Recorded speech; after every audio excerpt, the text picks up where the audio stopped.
in Q&As. Roch, the floor is yours.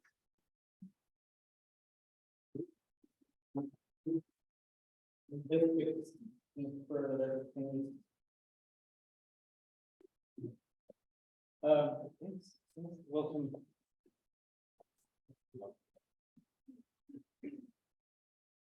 Can you see the screen? Yes. Okay. Okay.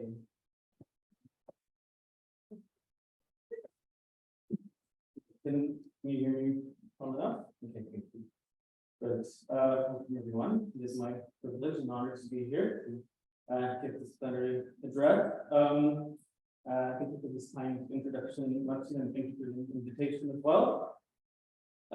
It's a privilege to present insights from my ongoing research on the social responses to the 2022 Ukrainian refugee emergency that took place throughout Poland. I hope to show that what happened here last year disrupts our traditional notions of what is civil society or what it means to act civically. Because of the theme of the conference, I will use the example of an artistic space to illustrate that point. And then I'll elaborate with further empirical data and some limited theoretical arguments to bore you too much.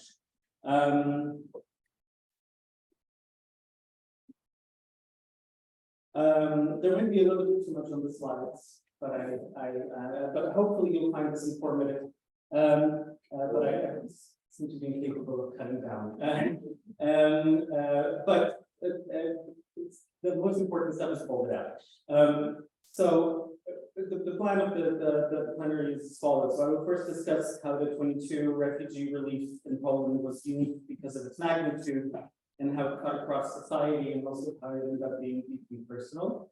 In sort of reflexivity, I'll my positionality as a researcher. I will then focus on analyzing the activities of the Sunflower Solidarity Community Center in Warsaw that is emblematic of the type of civic mobilization that took place in Poland in 2022. This will be followed by a bird's eye overview of the emergency that happened and the response that ensued. Subsequently, I will describe how refugee relief was delivered by diverse, adaptable, complementary, and ad hoc ecosystems rather than traditional civil society networks or institutions. In turn, this will allow me to flesh out my main argument, which is that bottom-up mobilization didn't come out of the blue or due to existential urgency only.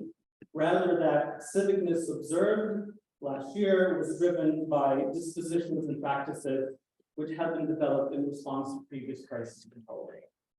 Lastly, I will give examples of the past civic ecosystems, and I will show how they contributed to the 22 refugee relief.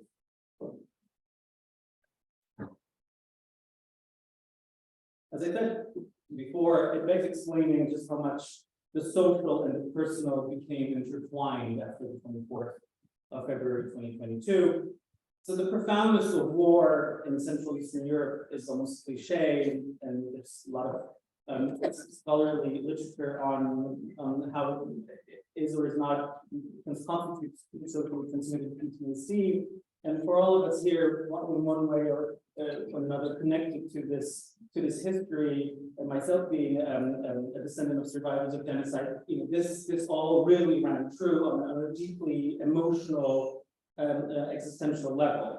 But at the same time, what happened right after the first or 2 days of shock, what was brought about by this was an uncanny sense of purpose that kind of cut across society by arguably to the greatest degree in terms of the millions of social effervescence since 1989.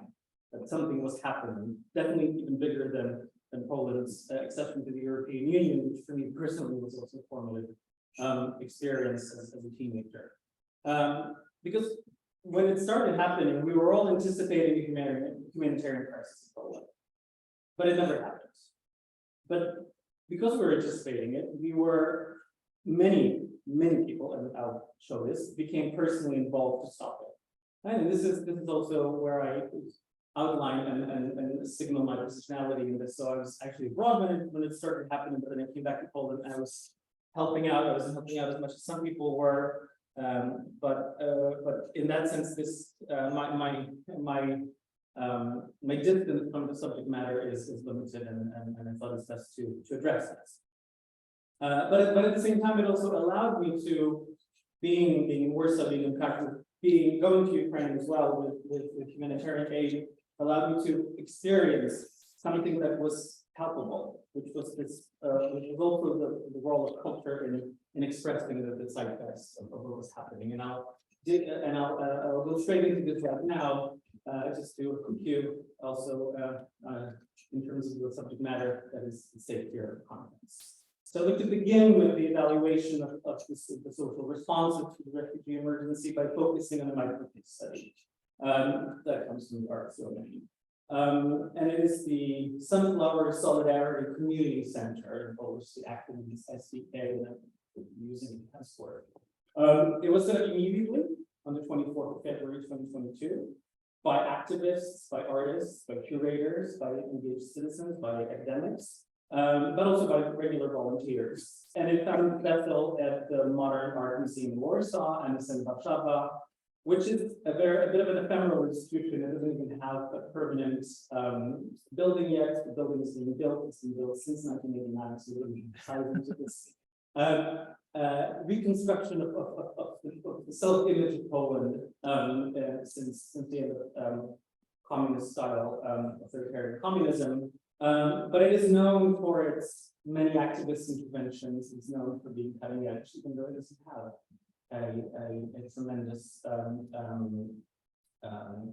arsenal of artworks like MoMA or Tape, or even things that are comparable in other Central European capitals, for that matter. But what is special about the Sunflower Solidarity Community Center is that, like all humanitarian initiatives established in February 2022, it focused on immediate material relief. But what followed were activities, very shortly, aimed at the cultural affirmation of Ukrainian sovereignty, which was being, and is still being, eradicated by Russia's imperial neo-colonialist invasion. Very early in the conflict, what people from the SK articulated was that they realized that something that had been affirmed by the Russian dictator himself in his infamous essay from 2021 on the historical unity of Russians and Ukrainians, quote unquote, is that the goal of what used to be the special military operation was the erasure of Ukrainian culture and its language. Consequently, preservation, affirmation, and celebration of Ukrainian culture, history, and its language by the growing diaspora became an integral part of the relief efforts at the SDK and other similar cultural and artistic institutions, or rather practices of civicness, as I will argue throughout, that was present. But it was also about the inclusion of refugees in that effort. Just pointing to the significance of culture for Ukrainian sovereignty, there's some reference from the literature from the region. Wasowicz, just if anyone's interested in this, I can just follow up. So a little bit about the community center itself. This is the facade in one of its temporary places. Some of the tech visual references here, which will become clear in a minute. Particularly the significance of the sunflower, which for many of you might be evident. But Sonyashnik in Ukrainian is culturally emblematic. It's a popular crop in Ukraine from the New World, from the Americas. And until today, actually, Ukraine is one of the largest producers of sunflower oil. Followed the debates on the grain transports, usually to Africa and Southeast Asia and South Asia. Sunflower oil is also a big part of this. But it's also been a symbol of peace in Ukraine. It's been a symbol of peace since 1986, when after the Chernobyl disaster, sunflowers were planted for environmental reasons to purify the soil, but also became so this actually here indicative was also became part of the Ukrainian renewed self-determination efforts against Soviet communism. And in 1996, when Ukraine relinquished its nuclear weapons to Russia, the sunflowers adorned the ceremony. And very poignantly, on the 24th of February 2022, something that's been virally transmitted through popularized online, YouTube and elsewhere, was a clip of a Ukrainian woman from the Kherson region interrogating a Russian soldier what he came to their land and giving him sunflower seeds and urging him to put them in his pockets so that the flowers would grow when he died in the land. So you can relate the multifaceted symbolism of this. So hence, apart from the direct aid responsive to the needs of the Ukrainians in Poland and back home, language, education quickly became an important pillar of the activities of the SDK. So teaching Ukrainians Polish and also teaching Polish Ukrainian. As did the showcasing of Ukrainian arts, culture, and inclusion of Ukrainian artists and cultural workers into the Polish public sphere, but also information warfare, particularly against Russian propaganda and Western orientalization of Central Eastern Europe in general and Ukraine in particular.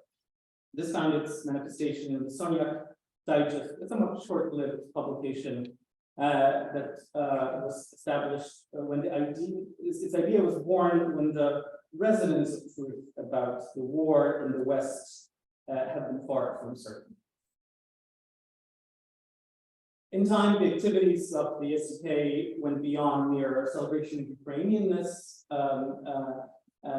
and integration within the Polish society, but they've opened their doors to other regime dissidents from Belarus, which is a very contentious issue in the Ukrainian diaspora, and they've also supported controversial social and cultural causes in Poland, which pride, such pride is so rather controversial in Poland, although it's growing year on year. What is important about SK is that it's emblematic of the type of civicness that began, that took place in 22. It was diverse, it comprises artists, curators, but also volunteers, regular people. It was at first informal and only then found in institutional vessel, became supported by the ministry, by the museum, no ministries were involved. And then the city. It was also interdependent within the Warsaw ecosystem of help from February 2022 and complementary to the wider refugee relief.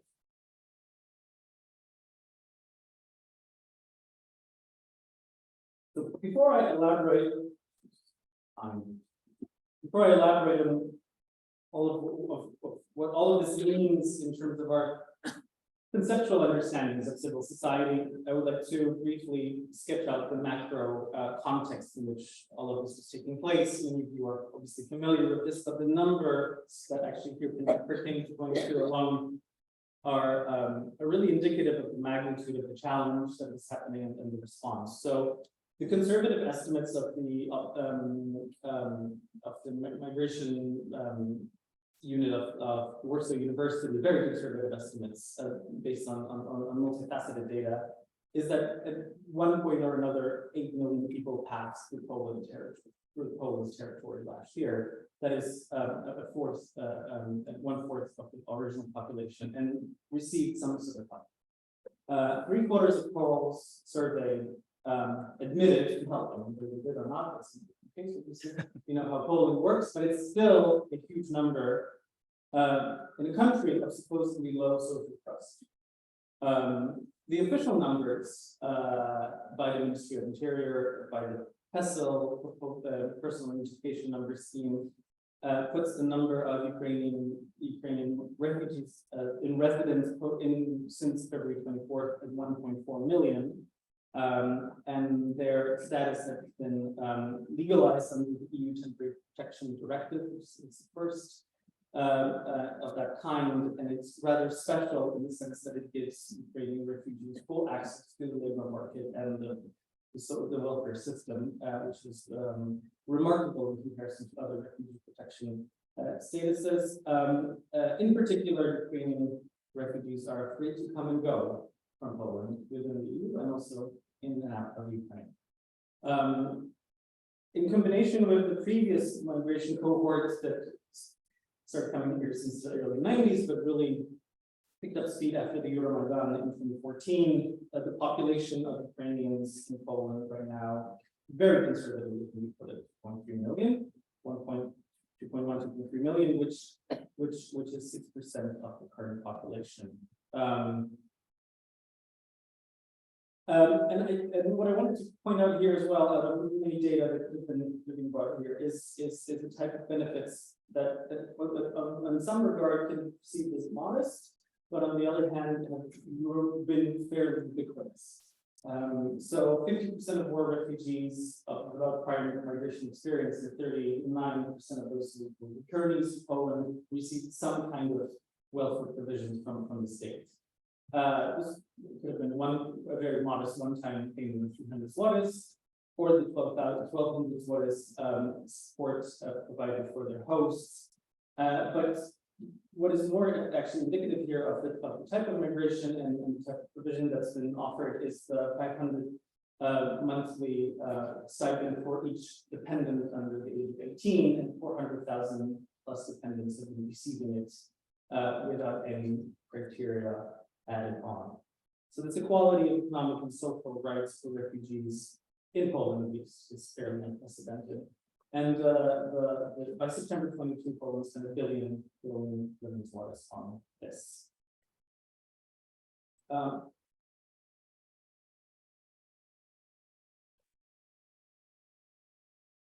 what we witnessed, and what is corroborated by various sources that are obviously mentioned in this presentation, is that in the first hours, days, or even weeks of the war, humanitarian assistance was essentially grassroots effort, delivered by a hitherto unseen constellation of social actors.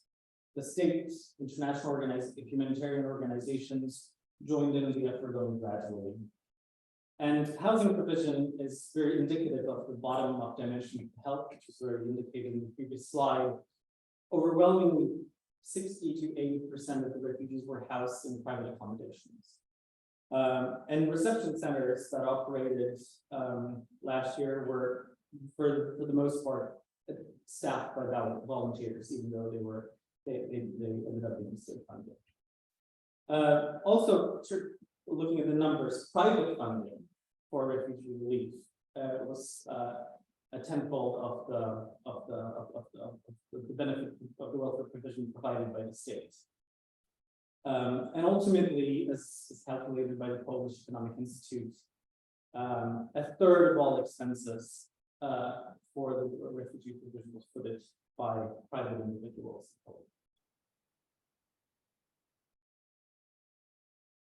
Another important observation is that it wasn't just traditional civil society, institutionalized civil society that acted, but it was different constellations of actors coming together in a fairly ad hoc manner, as it is in moments of emergency. And it was especially true in the early hours and days of the attack.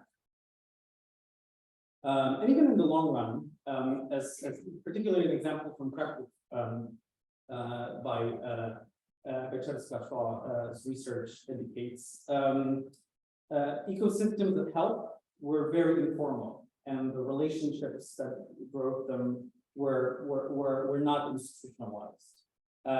Even when the state and international organizations appeared, it was still driven by the relationships that were established in the first days, hours and days of the conflict.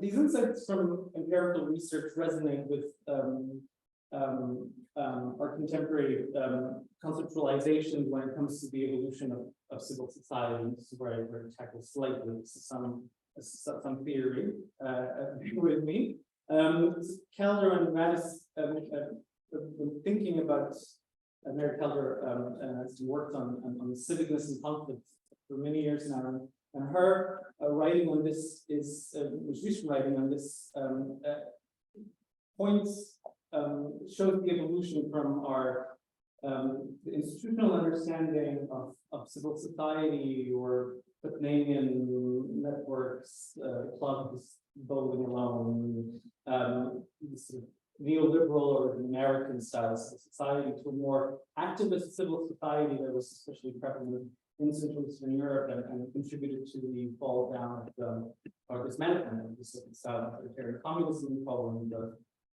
to gradually to evolution of understanding of civicness rather than civil society institutions or networks. So the actual acts. And here I quote, the small and particular ways by people acting as civic modes of citizenship and public authority existed. And these insights come from research, particularly in conflict zone in Syria and Sudan, in Bosnia and elsewhere. But as Calder has argued, it is also applicable to Ukraine. Say that explicitly. So it's the importance of actions, motivations, and outcomes rather than the networks and institutions that exist.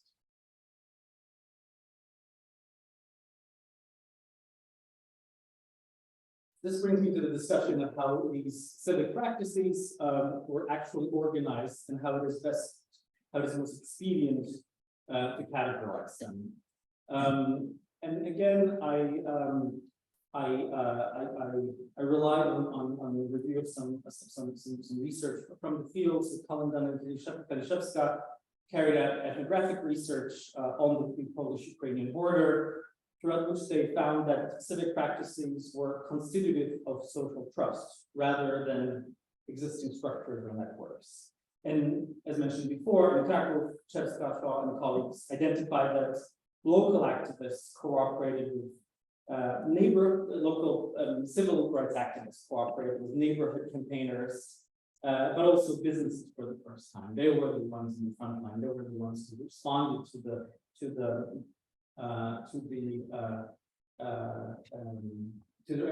emergency first, and later local government, or rather the Voivod, which is the intermediary between the central government and the local government, stepped in. Big NGOs, big international organizations, they were the ones who came in later. And that's why what's useful to a useful way of analyzing this conceptual notion put forward by Evangela Banderas of civic ecosystem, which stipulates that this form of social organization in response to crisis of human security that is diverse, informal, complementary, self-organizing, interdependent, and adaptable. And I will be using these terms to analyze the forms of refugee relief that happened in Poland last year.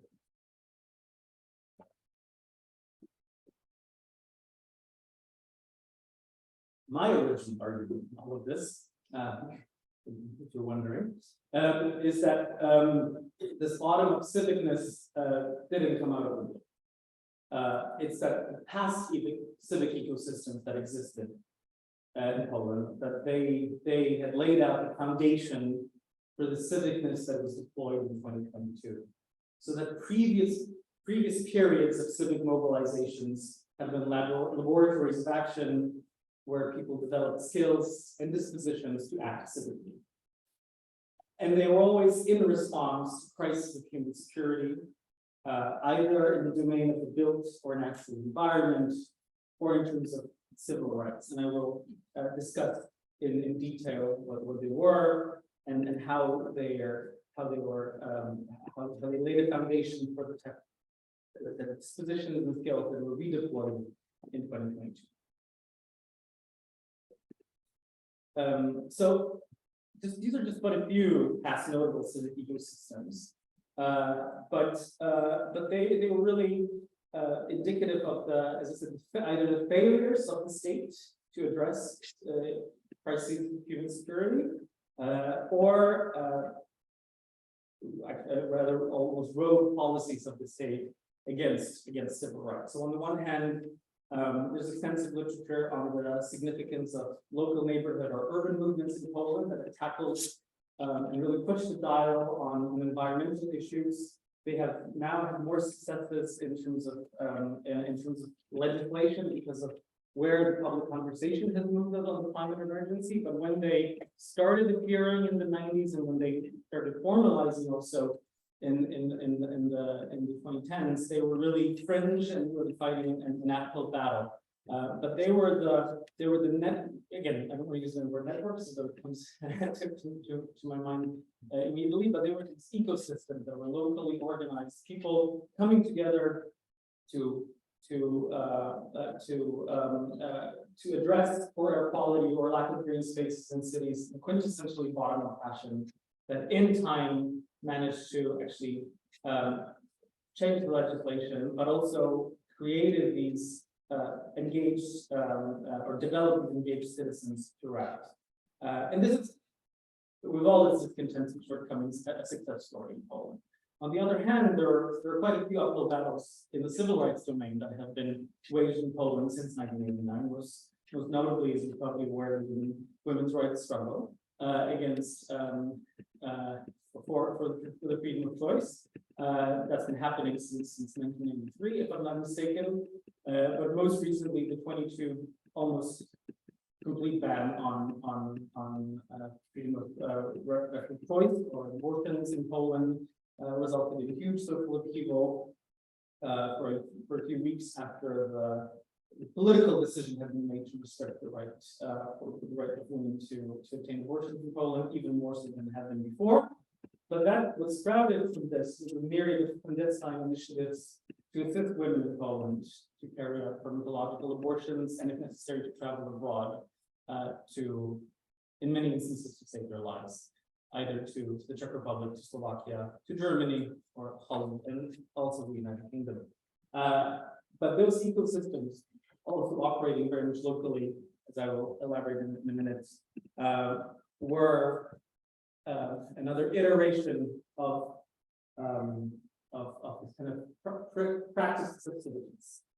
Equally, the press equality for LGBT plus people, Poland rates is the least, is the worst country in the European Union for formal equality of LGBT plus people. Although the reality on the social reality and the political reality are two different things. We don't have time to get into this.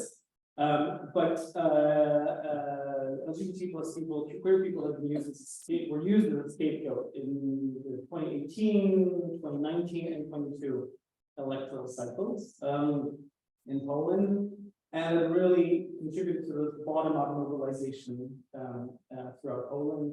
Pride, I think, is happening right now in more than 24 cities in Poland, which is rather unprecedented. You see the one in Krakow or Warsaw is big and resembles everything you see, from the West. But this local organizational effort for LGBT queer equality is also unprecedented, although it is a losing game for now. At the same time, another important path to the ecosystem that can be traced in the ecosystems of help towards refugees from 2022 that I analyzed is Ukrainians that lived in Poland for, as I said, there's been a historical Ukrainian minority since the Second World War, Poland's colonial legacy towards Ukraine, but that's a whole other discussion. But really since 2014, Ukrainians have mobilized politically in Poland for the sake of democracy at home. Some claim that they've been sending not only material but also democratic remittances. But really, Ukrainians had existed in Poland until 2014 as an invisible labor migration, and really began to build their political, social, and cultural standing in the Polish public sphere since 2014. And this organizational effort also built skills and dispositions that were very quickly deployed by the diaspora together with the Polish counterparts in those ecosystems of health from the 24th of February 2022. And the last ecosystem that I identified that mattered for the 22 refugee relief was the ongoing Belarusian migrant border crisis, which isn't as well known. It's you don't know of it. So there is a bit of a proxy war happening on the Belarusian border, instigated by the Belarusian dictator Alexander Lukashenko, which resulted in the profound crisis of human security, whereby refugees are stranded on the Polish-Belarusian border, pushed from one side by the Belarusian border force crossing the European Union, and then stopped and pushed back by the Polish border force against all humanitarian conventions. And they are being helped. They are being helped by activists. They're being helped by people on the ground, by doctors, by volunteers from the local community throughout Poland. People who are in the eyes of Polish law committing crimes by helping those undocumented migrants.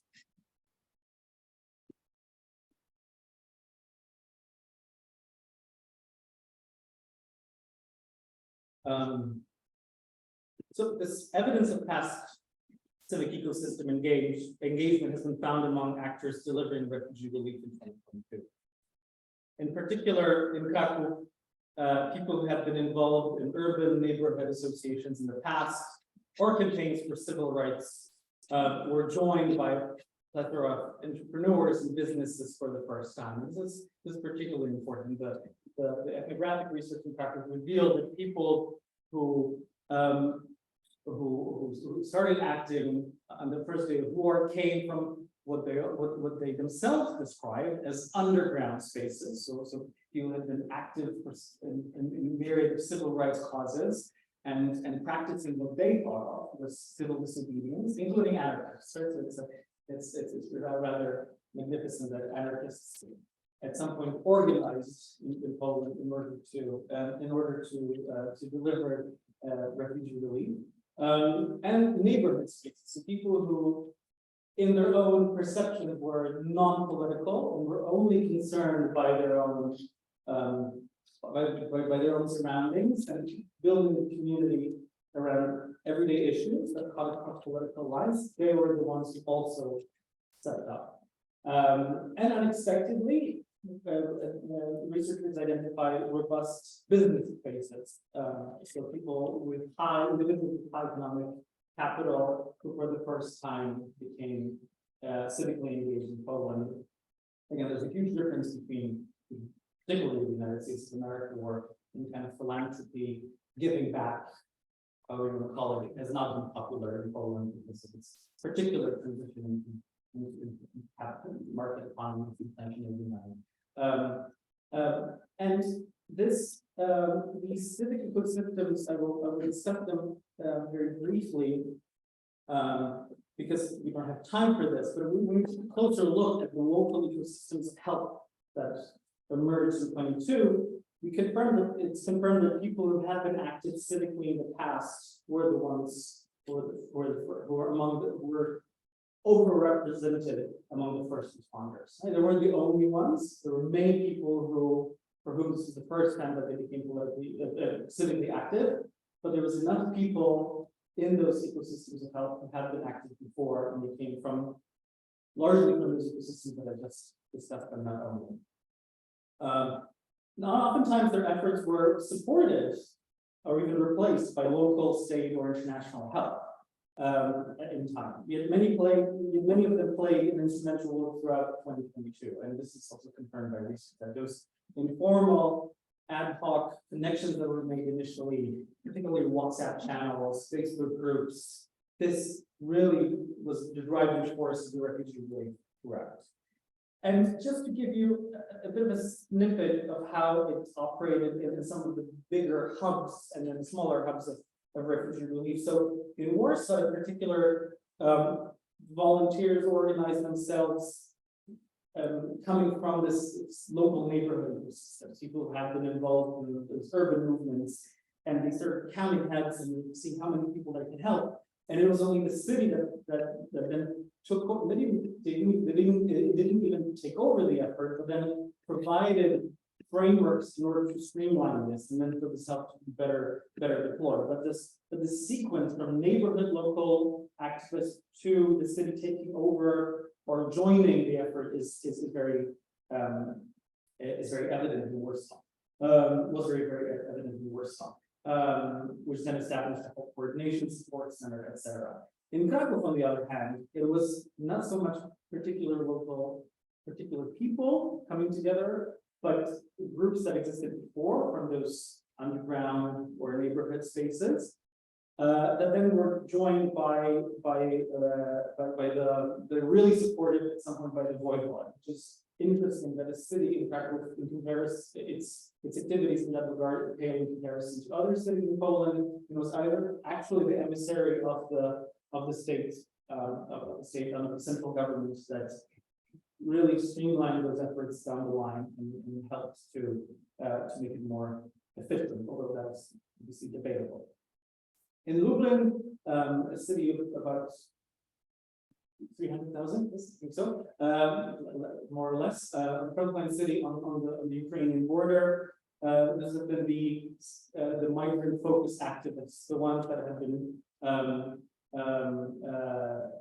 active on the Belarusian border, the one that have been defying the Polish state in providing refugee relief or relief for regular migrants since 2021. That built an ad hoc coalition that then became the Lublin Social Committee for aid to Ukraine, that then became supported by the officials. What is very interesting as well is that in smaller towns below 100,000, and I'm just read them out because they're very beautiful Polish names. Stawens, Piotrków, Konin, Przemyśl, Ostrowiec Świętokrzyski, Wodzisław Śląski, Rybnik i Ława. This is a mouthful, I know. There is evidence that in those medium-sized cities, it were the women's ecosystem that formed in 2022 became nascent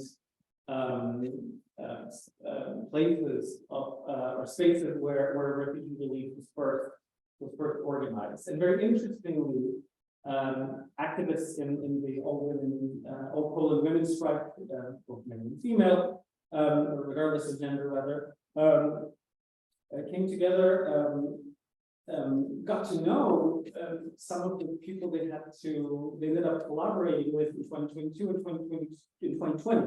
But in 2020, they were on the opposite side of the ideological boundary, especially police or local government, who were enforcing the abortion ban law or keeping order when protests were happening. But in 2022, those past civic ecosystems were redeployed even across political and ideological lines.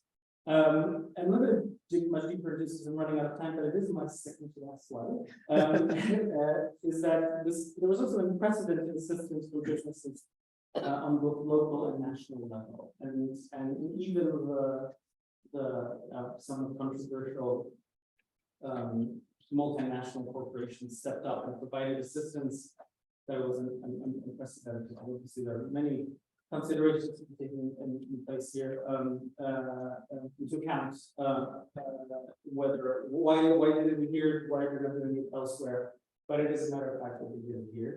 And also what we actually currently study is the engagement of local entrepreneurs and businesses who for the first time decided to give back to the community. Okay, now I'm just concluding. So, my overall argument is that bottom-up civicness, that bottom-up civic mobilization prevented a humanitarian crisis in Poland from erupting in 2022. That is not extremely controversial, but the initial relief efforts, I argue, were provided by those self-organized ecosystems of help. And many people who had comprised them had been civically active before, especially at the local level or in the civil rights movement. At the same time, the engagement with businesses was a new phenomenon, and that, as I said, rendered further study. Ultimately, the practice of filling in for the state in the past, or fighting such practices, has equipped society with skills and dispositions to act civically that were redeployed in 2022. Ultimately, I argued and I hoped to show that responding to the crisis is a formative civic experience, which can be redeployed in the future. Thank you.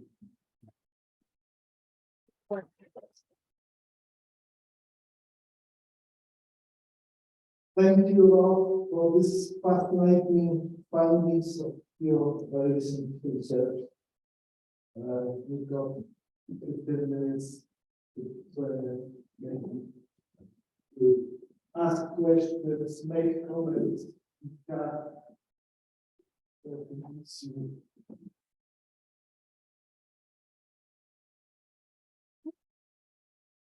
Thank you for your presentation. If you could talk a little bit more about what happened when larger organizations stepped in, what happened to public and civic engagement in that movement.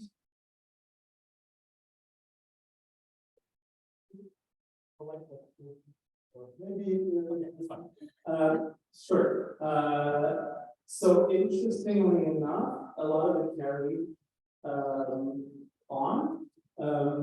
Obviously, I focused my research on 2022, because we able to grasp this, and when we can see that the wave of the refugee flow of refugees really peaks at about April, May, and then it stabilizes, and now we're in this interesting ebb and flow of people existing in this transnational space between Poland and Ukraine.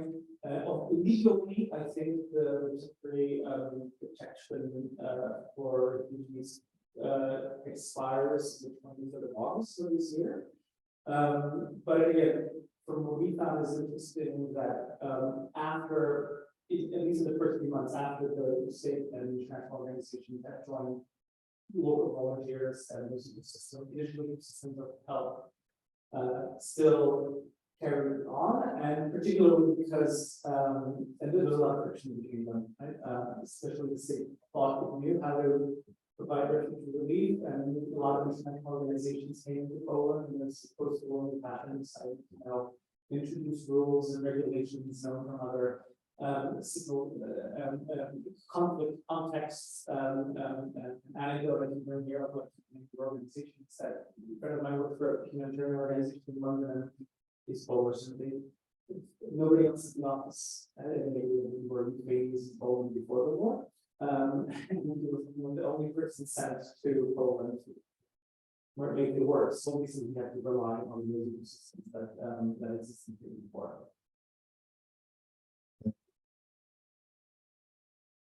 Thank you very much. My understanding is that this is usually a very positive response as the first phase. Is there a second phase type of response, integration and expectation and sense making around that?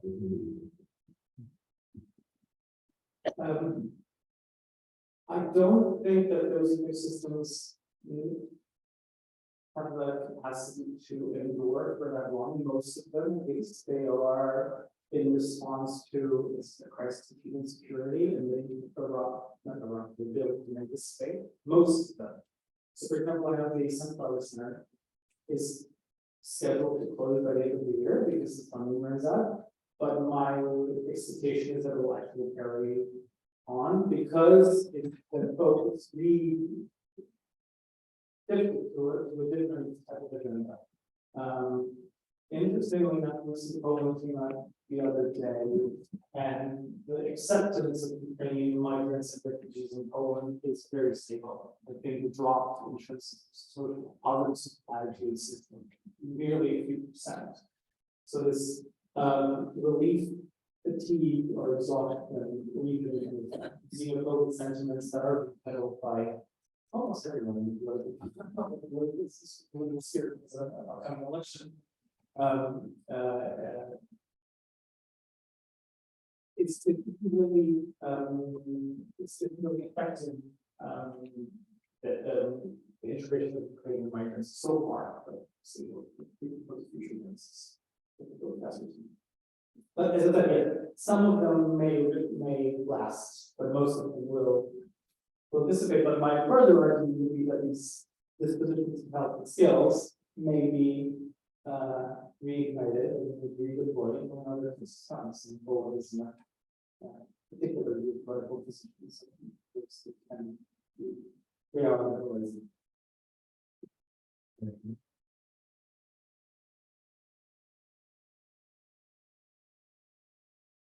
If you don't mind, it would be useful to tell who you are and I think there was one over there. I'm Aaron Dunin from Vancouver. Mentioned genocide prevalent. And as I was speaking to the presentation, I couldn't tell from Holocaust. Are there any examples that you draw from where communities in this country came together in terms of solidarity? During the Holocaust, you mean, or after? Okay. Okay. So this is a topic for extremely conversation. I think what happened in Poland last year was remarkable, particularly because this kind of solidarity that goes beyond ethnic lines. And I know that from a Western perspective, there's a lot of commentary that in media, there's white people helping white people, whereas there's a legacy of ethnic groups on both sides. There's a history of pluralism, bipolarism, Ukrainians. There's a history of genocide, the Cold War. The other side, so there, and actually these conflicts were very much used in culture and politics. Pit the nations and society against one another. It's very recent thing. I mean, the presidents of Poland and Ukraine were no friends. So it's interesting. I don't really know because right, I think when you go back to the Holocaust, the Polish official narrative is that Poles helped. They were the most helpful ones, which is totally not true. Many people are against things of how many people were passive passive and were complicit. So in that sense, I mean, time will show, but after more than a year, it is remarkable in the historical long array that it's not just that somehow society managed to express the ethno-national idea of what we should help finish with. Right? There's something remarkable about this. And I know that probably Poles have much less than we do. There are xenophobic sentiments towards other groups. But I think it's interesting to see as an incubator of something that could be a positive example for the future. Yes, I'm Philip Donatis, Congo Research Networks, also useful alum. My question is, well, it's not really a question, but it is a question, is you kind of told a bittersweet story, and it's bitter in the sense of what you said in one line, which is this is such a unique response to refugee crisis. We've seen in so many cases, both current and past, not such a welcoming, and I'm not talking about the Polish context, but in a more broader sense.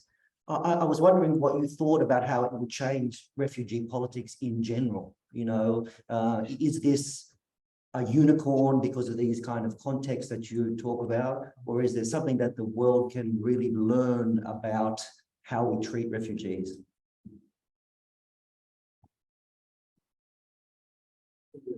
Very honest. I think we're seeing how this might resonate within Polish society, just to keep it on this meso scale, I suppose, because of the election. And unfortunately, we're seeing that xenophobic sentiments against particularly labor migrants, legal labor migrants coming from Muslim countries is being used as a political tactic. How much that resonates in society, we'll see in the election. Whether is not very representative. If you ask someone, are you skeptical of someone coming from a different culture to their country? Well, you will be yes. I mean, there are outliers. The UK is interesting in that regard. Because of Brexit or after Brexit, polling seems to indicate that the UK is very important to foreigners, and it's interesting. Yeah, and again, it's Poland, right? So we don't know what it really is, but I think we'll see in October. We think whether or not this narrative in the political cycle pays off, and how people will vote, and whether or not this will stay as a topic of conversation. And then we might say, well, this is just one-off, or people have realized that solidarity extends even beyond. But it is interesting to follow up on that point that Poland came from an extremely homogenous country, one of the most homogenous countries in the world, to one of the super hyper diverse yet. And it's we have super less ish super for Poland. As bringing in over 100,000 migrants, labor migrants from outside of Europe every year since 2014. So this is a very conservative government pedals many xenophobic campaigns. It's actually bringing in migrants because it's politically and economically feasible. And there hasn't been a backlash until now, and it was only politically made, really. So. Yeah. Thank you. I think we can find the one comment. You don't allow me to ask this question because I'm South African and I'm nervous to ask this question. Two flights that landed in Warsaw very recently. So of course we read the South African news on how it was received and experienced here.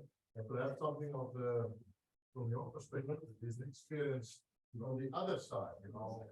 I'm a proud alumnus of the Cape Town edition of the Musicals Democracy University Seminar. I spent quite a bit of time in South Africa, including when the war started. I was in Cape Town, so I've actually been following this public debate from both sides. I can surmise South African, but how immigration and politics plays a role in South Africa in the local sub-Saharan context. So I think in terms of when you look at the track record of both administrations, Polish government and the South African government, there I would say almost equally implicit in one way or another. My informed guess would be that it had to do more with mismanagement on both sides, and nothing that would deliberately jeopardize the peace process. Because if there's one thing that this government is trying to be good at, is the Ukrainian war, war in Ukraine. So. If going back to xenophobia or perception, I think xenophobia definitely has played a role. Although I would be cautious of there's a very delicate argument of necessarily replicating Western understandings of racial reckoning dynamics to essentially European context. I think a lot of it is being replicated through popular culture, etc. I mean, the Islamophobia is very much Western import into Poland, but it is something I discussed with my students a lot as well. I think we all kind of suffer a little bit from this American hegemony of thinking about race relations, and I think difference. So I think if we look at it from a more local context, I think we'll get a little bit more nuance. But ultimately, I think that Ramaphosa has got too much guns because he likes guns, and too many armed personnel, and the Poles were freaked out and didn't know what to do because we're a country right now in the war, and there's rules and regulations and red tape is rampant in Poland. And yes, they were Africans, so they didn't think they're mad as much as it's the West. So I think this is but I don't think it was still wrong necessarily. This is my very subjective take on this. But I think in this follows, I think there are many parallels between Poland and South Africa in terms of democratization, and structurally also. So these two cases, uncanny relationship between the two, in many ways. Great, thank you very much. We can